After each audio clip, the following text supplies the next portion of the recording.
কি মা, তুমি আবার কষ্ট করে পানি নিতে আসলে কেন? আমাকে বললেই তো আমি নিয়ে যেতাম।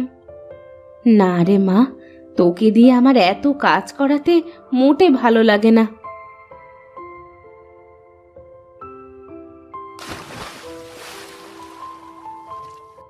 মা, আমার তো কাজ করতে কোনো কষ্ট হয় না, তুমি খালি খালি এমনটা ভাবো। আমি সবই বুঝি রে মা, তুই কত ভালো, আর তোর বোন দুটো হয়েছে বদের হাড্ডি। বাড়িতে এক কুড়ো কাজ করে দেওয়ার কোনো নাম নেই, সারাক্ষণ দুজনে ঝগড়াঝাটি করতে থাকে। দেখবে মা, একদিন ওরা ওদের ভুল বুঝতে পারবে। তুমি যাও মা, বাড়ির মধ্যে যাও, আমি আসতেছি।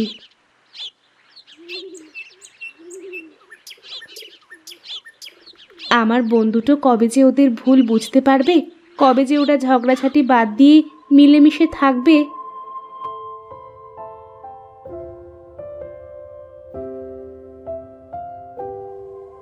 এই মিতু, এই ঋতু, ওঠ, অনেক বেলা হয়ে গেছে, মা কিন্তু বকবে তোদের। রোজ রোজ সকালে তোর কি কোনো কাজ থাকে না? দিলি তো এত সুন্দর ঘুমটা নষ্ট করে। সারা রাত ঘুমিয়েও তোদের হয় না? সকাল করে কেউ ঘুমিয়ে থাকে নাকি? ও কি করে বুঝবে শহরের মানুষের লাইফস্টাইল? ও কি কখনো শহরে গেছে না থেকেছে? আমারও তো জানা লাগবে না, তবে গ্রামে থাকলে গ্রামের মানুষের মতোই থাকতে হবে। সকাল সকাল জ্ঞান দিস না তো, তুই তোর কাজে যা। হ্যাঁ, আমার তো অনেক কাজ, ব্যাস তোদের ডাকতে আসলাম, এখন আমি যাই।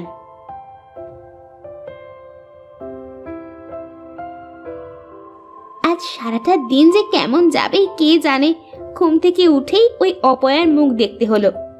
তার বলতে, এখন যেহেতু ঘুমটা ভেঙেই গেছে, চল গিয়ে হাত মুখ ধুয়ে কয়টা খেয়ে নি। তুই এত খাওয়া খাওয়া করিস কেন রে?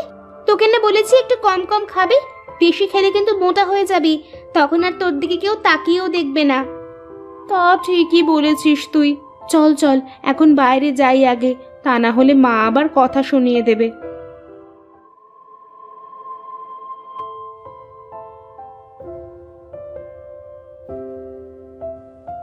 এভাবে বেলা করে শুয়ে থাকলে যে শরীর খারাপ করবে। তাছাড়া একটু বাড়ির কাজ কামে তো সাহায্য করতে পারিস তোরা। আমরা কেন কাজ করব? তোমাকে সাহায্য করার জন্য তো নিতু রয়েছে, ও তো সব কাজ পারে। নিতু তো সব কাজ পারে, আমাকে ঘরের কাজে সাহায্য করে, কিন্তু তোরা তোরা তো শুধু বসে বসে খাস আর রূপচর্চা করিস। শোনো মা, বাইরে ধুলোবালির ভিতরে কাজ করলে আমাদের চেহারা নষ্ট হয়ে যাবে, আর রান্নার কাছে তো যেতেই পারবো না। বলি, কাজ কাম না শিখলে বিয়ের পরে শ্বশুর বাড়িতে গিয়ে কথা শুনতে হবে যে। কি যে বলো মা, আমাদের কি আর যে সে ঘরে বিয়ে হবে? দেখো, আমাদের বিয়ে করার জন্য রাজা বাদশার ছেলেরা সম্বন্ধ নিয়ে আসবে। হ্যাঁ মা, আর 4-5টা কাজের লোক থাকবে, আমাদের কোনো কাজ করতে হবে না। তোদের এই অহংকারের কারণেই না তোদের কপালে কষ্ট চলে আসে। বাজে বকো না তো মা, এখন খাচ্ছি, একটু শান্তিতে দুমুঠ খেতে দাও তো।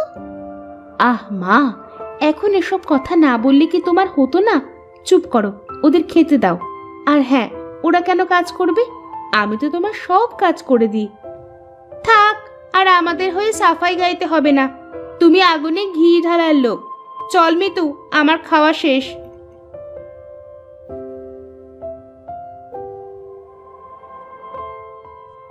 কি খবর দাদা? দিনকাল কেমন চলছে তোমার? আর দিনকাল, বাড়িতে কোনো মেয়ে মানুষ নেই, ছেলেটা শুধু বোঁ বোঁ করে ঘুরে বেড়ায়, কাজ কামে মন নেই এক ফোঁটা। আমার এত বড় ব্যবসা সামলাবে তা না, বন্ধু বান্ধব নিয়ে খালি আড্ডাবাজি করে বেড়ায়, হতচ্ছাড়া। তা ধরে পারে একটা বিয়ে দিয়ে দাও না কেন? বিয়ে তো আর আমি করব না, বিয়ে করবে ছেলে। তা ও যদি রাজি না হয়, তাহলে আমি আর কিভাবে বিয়ে দেব? ও আচ্ছা, তাহলে এই ব্যাপার। আচ্ছা বিনোদ, তোর মেয়েরা বড় হয়ে গেছে না? হ্যাঁ, ওই আর কি, বড় হয়েছে। কিন্তু কেন? এ, আমি কালকে তোদের বাড়িতে যাব, হলে তোর মেয়ের সাথে আমার ছেলেটার বিয়ে দিয়ে দেব। বেশ বেশ, এ তো খুবই ভালো কথা দাদা। তাহলে তুমি কালকেই একবার আসো আমাদের বাড়িতে, কেমন? ঠিক আছে, ঠিক আছে। হ্যাঁ, কালকে অবশ্যই যাব, কেমন? হ্যাঁ, এখন তাহলে আমি উঠি, আমার আবার একটু গঞ্জে যেতে হবে।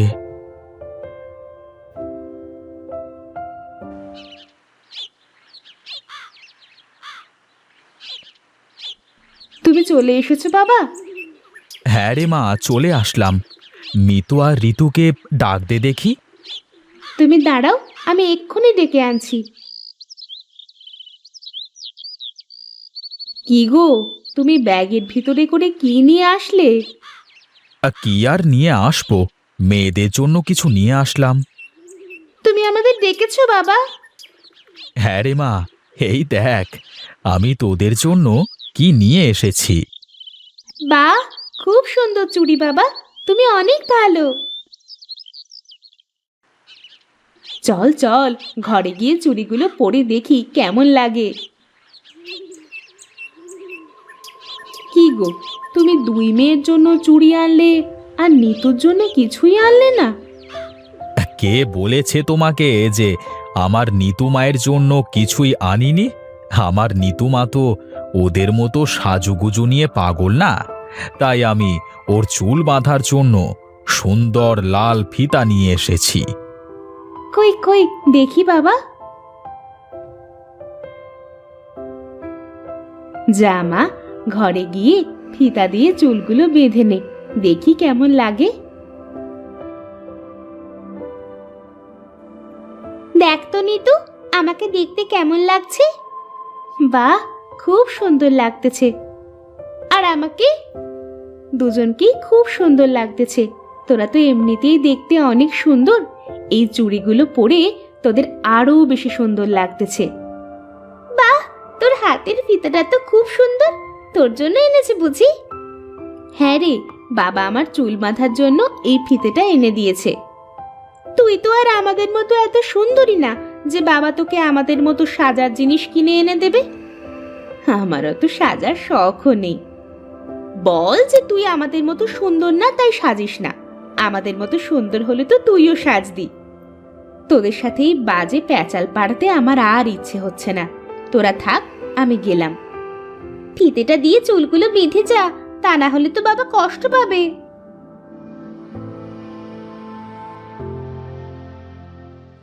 আজ আমার চেহারা সুন্দর না বলে ওরা আমার সাথে এমন করে, কেন যে আমি এমন হলাম? কি রে মা, কান্দিস কেন তুই? ওরা কি তোকে কিছু বলেছে? ওরা তো সব সময় বলে মা, কিন্তু আমি তো ওদের কথা কানে নিই না। তুই খুব লক্ষ্মী মেয়ে রে মা, তুই আমার সোনার টুকরো। দেখবি ওরা একদিন ওদের অহংকারের প্রতিদান পাবে। নে, এবার ফিতেটা দিয়ে চুলগুলো বেঁধে ফেলতো দেখি। তুমি বেঁধে দাও না মা।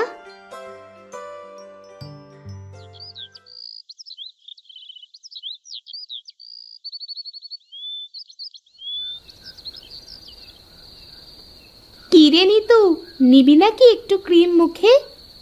না না, আমার ওসব লাগবে না, তোরাই নে। আহারে, এত করে বলছেও, নে না আজকের মতো। না, সারা জীবন কিছু নিলাম না, একদিন নিয়ে আর কি হবে? না নিলে বুঝবি কি করে যে কি হয় আর কি না হয়? তাছাড়া তুই তো আমাদেরই বোন, তোকে এরকম দেখতে আমাদের আর ভালো লাগে না। এত করে যখন বলছিস তাহলে ঠিক আছে, আজকে একটু নিয়েই দেখি। আমার অনেক ঘুম পাচ্ছে রে, এখন শুয়ে পড়ি।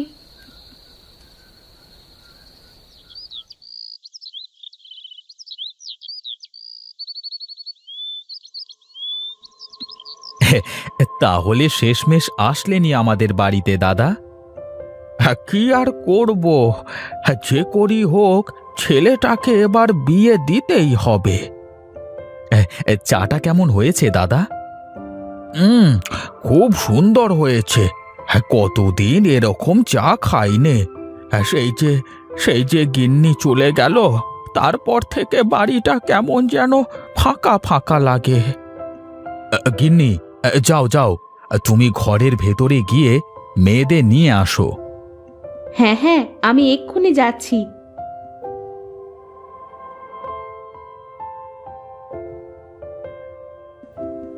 এ কি, তোর মুখের এই অবস্থা হলো কি করে? মুখে কি মেখেছিস? মা, কাল রাতে ওরা জোর করে আমাকে একটা ক্রিম মাখিয়ে দিয়েছে। ওরাও মেখেছিল, কিন্তু আমার কেমন যেন লাগতেছিল, তাই রাতেই মুখ ধুয়ে ফেলি।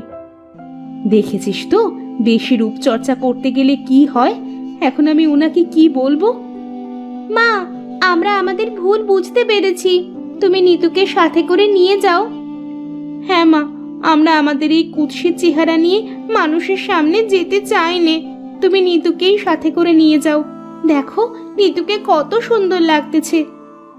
নিতু সব সময় সুন্দর, তোরা তো তোদের এই চোখ দিয়ে কখনো দেখিসনি ওকে।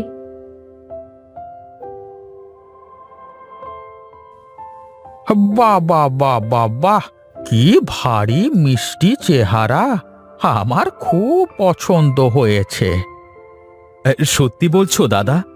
কিন্তু তোমার ছেলে যদি পছন্দ না করে? আরে, ছেলের বাপ যখন পছন্দ করেছে, ছেলে কেন পছন্দ করবে না? আলবাত করবে। তুই বিয়ের আয়োজন কর, একটা শুভ দিনক্ষণ দেখে, কেমন? ঠিক আছে দাদা, তাই হোক। তা মা, তুমি সব রান্না বান্না কাজ কাম ঠিকঠাক করে পারো তো? তার বলতে দাদা, বাড়ির সব কাজ তো প্রায় ওই করে। আমাকে সব কাজে সাহায্য করে, আমি ওকে সব কাজ শিখিয়েছি। হ্যাঁ, বাহ বাহ বাহ বাহ বাহ। তাহলে তাহলে এখন আমি চলি। হ্যাঁ, খুব তাড়াতাড়ি আবার দেখা হবে।